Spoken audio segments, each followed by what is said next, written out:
नमस्कार, आप देख रहे हैं यस टीवी और मैं हूं आपके साथ एंकर वसुंधरा।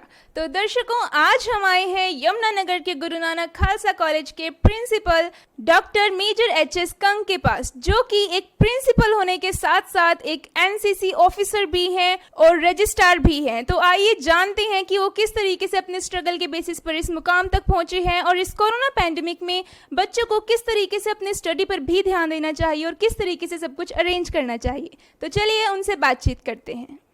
सर, सबसे पहले आपका यस टीवी में बहुत बहुत स्वागत है। नमस्कार, मैं यस टीवी का धन्यवादी हूँ कि वो हमारे कॉलेज में आए और कोरोना के बारे में हमारे से बातचीत करने आए कि कोरोना में किस तरीके से बच्चों को, विद्यार्थियों को अपनी स्टडी बरकरार रखनी चाहिए। सर, मैं आपसे जानना चाहूँगी कि आपके कॉलेज में एडमिशन का किस तरीके से प्रोसीजर है, और क्योंकि अब कोरोना वायरस का ये पैंडेमिक चल रहा है तो इसमें भी किस तरीके से प्रिकॉशंस के साथ एडमिशन सब कंटिन्यू किए जा रहे हैं। सबसे पहले तो मैं बताना चाहूँगा कि गुरु नानक खालसा कॉलेज यमुनानगर जो है वो एक माइनॉरिटी इंस्टीट्यूशंस हैं और इसमें जो 100% जो एडमिशन्स होती हैं वो सारी ऑफलाइन होती हैं। पिछले साल ऑफलाइन रहती रही। दूसरे जितने कॉलेजेस हैं जो माइनॉरिटी इंस्टीट्यूशंस नहीं हैं उनकी ऑनलाइन एडमिशन होती हैं। पर सोशल डिस्टेंसिंग रखने के लिए हमने क्या किया हुआ है कि अपनी वेबसाइट पर ऑफलाइन फॉर्म एक जनरेट किया है। जो बच्चा दूर कहीं बैठा हुआ है वो वहाँ पे फॉर्म फिल कर सकता है, अपने डॉक्यूमेंट्स लोड कर सकता है और अगर आ सकता है कॉलेज में तो कॉलेज में आके वो ऑफलाइन पे भी मैनुअल एडमिशन भी ले सकता है। तो सर, मतलब कि आपके कॉलेज में ऐसी कौन सी फैसिलिटीज़ दी जाती हैं स्टूडेंट्स को, स्टाफ को, सभी मेंबर्स को? किस तरीके से आपके कॉलेज में सब कुछ फैसिलिटीज़ प्रोवाइड की जाती हैं? सबसे पहले तो जो मैनेजमेंट है मैं उनका धन्यवादी हूँ कि मैनेजमेंट हमारी जो वीकर सेक्शन है और जो दूसरे ब्रिलियंट स्टूडेंट्स हैं उनको जमुना ऑटो इंडस्ट्री जो है वो स्कॉलरशिप प्रदान करती है। इस बार भी हमारा प्लान है और पिछली बार भी हमारे जो 21 लाख के आसपास उन बच्चों को हमने स्कॉलरशिप प्रदान की है। इसके अलावा हॉस्टल में जो बच्चियां हैं, जैसे हरियाणा गवर्नमेंट ने कहा है कि बेटी पढ़ाओ बेटी बचाओ, ये एक मुद्दा दिया हुआ है, तो हमने अपने कॉलेज में 30 लड़कियां जो हैं वो बिल्कुल फ्री रखी हुई हैं। जो स्पोर्ट्समैन हैं वो बच्चे हमारे पास फ्री रहते हैं, फ्री पढ़ते हैं और फ्री खाते हैं और वो हमारे को रिप्रेजेंट करते हैं। सिर्फ हमारे कॉलेज को नहीं, वो हरियाणा को और इंडिया को भी रिप्रेजेंट करते हैं। तो ये स्कॉलरशिप प्रदान करके ताकि उन बच्चों को ग्रूम किया जा सके। गर्ल चाइल्ड पे ऐसे ही उनका एक फॉर्म फिल किया जाता है, उनके फैमिली बैकग्राउंड देखकर, उनका फैमिली स्टेटस क्या है, बच्चे कितने, उनके माँ बाप की इनकम क्या है, बच्चा कितना ब्रिलियंट है, उसके हिसाब से उसको स्कॉलरशिप प्रदान की जाती है। तो इसके अलावा हमारी जो फैसिलिटीज़ हैं, क्लासरूम्स बढ़िया हैं। 10 हमारे जो हैं वो स्मार्ट क्लासरूम्स हैं। अगर बच्चा, पहले वो होता था कि बोर्ड पे लिख रहे हैं चौक पे, अब वो सारा का सारा कंसेप्ट चेंज होने जा रहा है। हमने 10 क्लासरूम्स हमारे स्मार्ट क्लासरूम्स हैं और 5 हमारी लैब्स बनी हुई हैं। हमारा अगला जो ट्रेंड है वो ये है कि हम 10 क्लासरूम्स और स्मार्ट क्लासरूम बनाएं ताकि बच्चों को सही तरीके से एजुकेशन दे सकें। तो सर, जिस तरीके से अब ये कोरोना पैंडेमिक चल रहा है, स्टडी का पैटर्न पूरी तरीके से चेंज हो चुका है। जो बच्चों को कहा जाता था कि फ़ोन ज़्यादा यूज़ नहीं करना है, आज वो फ़ोन की वजह से ही अपनी स्टडी को कंटिन्यू कर पा रहे हैं।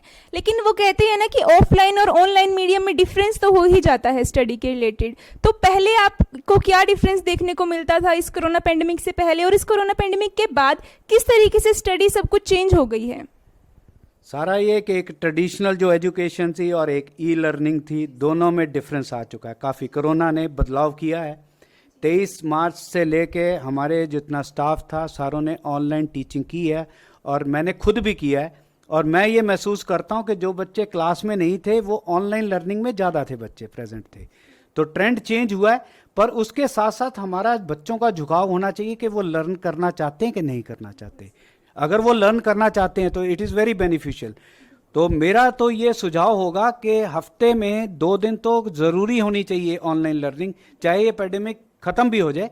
कोरोना ख़त्म होने के बाद भी मेरा ये सोचना है कि पहले शुरुआत में, क्योंकि एकेडमिक सेशन बचाना है, तो सबसे पहले ऑनलाइन लर्निंग चलनी चाहिए, जैसे कि 23 मार्च से चली है 20 मई तक। स्टार्टिंग में ये चले, जब कोरोना खत्म होता है तो धीरे धीरे 2 दिन बुलाना चाहिए। 2 दिन में सोशल डिस्टेंसिंग रखने के लिए ये होना चाहिए कि ऑड इवन नंबर्स हों। एक दिन ऑड आए, एक दिन इवन आए, वो डाउट्स क्लियर करें। 4 दिन जो है वो ऑनलाइन लर्निंग हो, फिर उसको 4 दिन लेकर आए, फिर उसको 2 दिन, और 2 दिन तो कंपलसरी होना चाहिए, क्योंकि कभी भी ऐसी सिचुएशन हो सकती है, हमने कभी सोचा भी नहीं था। ना हमारे कभी बुजुर्गों ने सोचा था कि ऐसा हो सकता है। तो ये चीज़ हमारे को कंटिन्यूटी रखनी चाहिए, और टीचर्स जो हैं, स्टाफ, वो अपना अपना ई कंटेंट्स तैयार कर रहे हैं आने वाले टाइम के लिए, कि जो ई कंटेंट होगा वो उसको देंगे, और कॉलेज में जिस तरीके से लेक्चर लगते थे उसी तरीके से लेक्चर लगेंगे, और बच्चा अपने घर में बैठे जहाँ पर भी बैठा है वो उस स्टडी मटेरियल को गेन कर सकता है। जी सर, बहुत ही अच्छा प्लान है सर आपका। हर किसी को ये प्लान ऑप्ट करना चाहिए बेशक।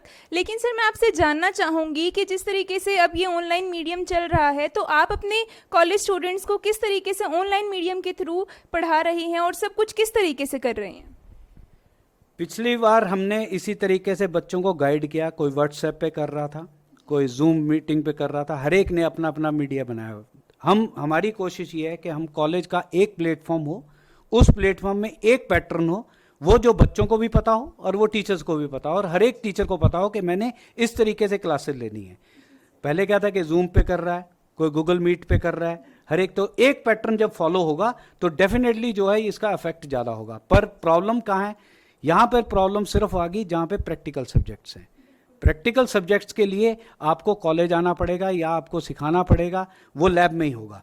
तो उसी टाइम होना चाहिए, बच्चा फ्री है, उसके पास टाइम है, वो लैब में कैसे काम करना है उसको एक हफ्ते में 1 दिन या 2 दिन बुलाना चाहिए, ताकि वो प्रैक्टिकल भी कंप्लीट हो सके।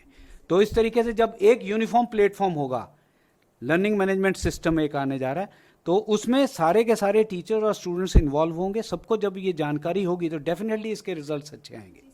बिल्कुल सही कहा सर आपने कि अभी यहाँ पे प्रैक्टिकल नॉलेज लैक कर पा रही है। थ्योरेटिकल पार्ट तो कवर हो रहा है लेकिन प्रैक्टिकल नहीं हो पा रहा, क्योंकि जो मटेरियल है वो सभी बच्चों के घर में प्रोवाइड नहीं हो पाता है, वो यहीं पर हो पाता है। इस वजह से भी उनके स्टडी में कुछ नुकसान हो पा रहा है। तो इस वजह से जो ये नुकसान हो रहा है, इसकी भरपाई किस तरीके से की जा सकती है? इसका यही है कि आप वीकेंड पे या 2 दिन जो है क्लासेस लगा के वो डाउट्स क्लियर कर सकते हैं, क्योंकि हर एक बच्चे के पास स्मार्टफोन नहीं है, हर एक के पास इंटरनेट फैसिलिटीज़ नहीं है। तो जो 2 दिन होगा, जो बच्चा डाउट क्लियर करना चाहता है वो टीचर के पास आके अपने डाउट्स क्लियर कर सकता है, नोट्स ले सकता है, कोई भी उसकी क्वेरी है वो टीचर के पास आके क्लियर कर सकता है। जिसको ज़रूरत है वो ज़रूर आए, पर 2 दिन ज़रूर हफ्ते में कंपलसरी होना चाहिए कि वो स्टूडेंट्स आके अपने डाउट्स क्लियर करें, चाहे वो ऑनलाइन कर रहे हैं चाहे वो ऑफलाइन कर रहे हैं। तो इससे हर एक जो है, जो गरीब बच्चा है वो भी ऊपर उठेगा, वो उसको भी सीखने का मौका मिलेगा। ठीक है, जिनके पास स्मार्ट क्लास फोन्स हैं वो डेफिनेटली अच्छा बेनिफिट लेंगे, पर दूसरों को भी हमने साथ लेकर चलना है। तो उनके डाउट्स तभी क्लियर होंगे जब वो कहीं टीचर के साथ कांटेक्ट में आएंगे। जी सर, बिल्कुल सही कहा सर आपने। सर मैं लास्ट में आपसे यही रिक्वेस्ट करूंगी कि भारत के इतने महत्वपूर्ण कॉलेज के प्रिंसिपल होने के नाते आप आज की जनरेशन को, आज के स्टूडेंट्स को, उनके पेरेंट्स को भी कुछ संदेश दें कि किस तरीके से स्टडी हमारी लाइफ में कितना इम्पोर्टेंट रोल प्ले करती है। मेरा ये मानना है कि यूथ जो हैं वो किसी भी देश के निर्माण में महत्वपूर्ण भूमिका निभाते हैं, चाहे वो कोरोना का है चाहे वो किसी वॉर का है, हर एक में यूथ जो है वो इन्वॉल्व होता है। इटली में सबसे ज़्यादा ये जो स्प्रेड हुआ, it is because of youth, क्योंकि उनकी इम्यूनिटी सिस्टम स्ट्रांग होता है, वो परवाह नहीं करते। तो मेरी यूथ से ये बेनती है कि जो सोशल नॉर्म्स गवर्नमेंट बना रही है, मुंह ढकना है, सोशल डिस्टेंसिंग है, हाथ धोना है, वो इसको सीरियसली लें, ताकि इससे जो बच्चा है और जो बुजुर्ग है उन पर इम्पैक्ट ना पड़ो। जो रूल्स गवर्नमेंट बनाती है वो हमारे लिए हैं, कोई वो फोर्स नहीं कर रहे, वो फोर्स इसलिए कर रहे हैं कि हम उनको फॉलो नहीं कर रहे। तो उन रूल्स को अगर हम सही तरीके से फॉलो करेंगे तो डेफिनेटली हम इस महामारी से बाहर निकल सकते हैं, पर यूथ ही है जो इसको चेंज ला सकती। Sir thank you so much sir, आपने बहुत ही यूजफुल एंड हेल्पफुल मैसेज दिया, एंड थैंक्स अगेन, आपने अपना प्रीशियस टाइम हमारे यस टीवी को दिया। Thank you so much. Thank you so much.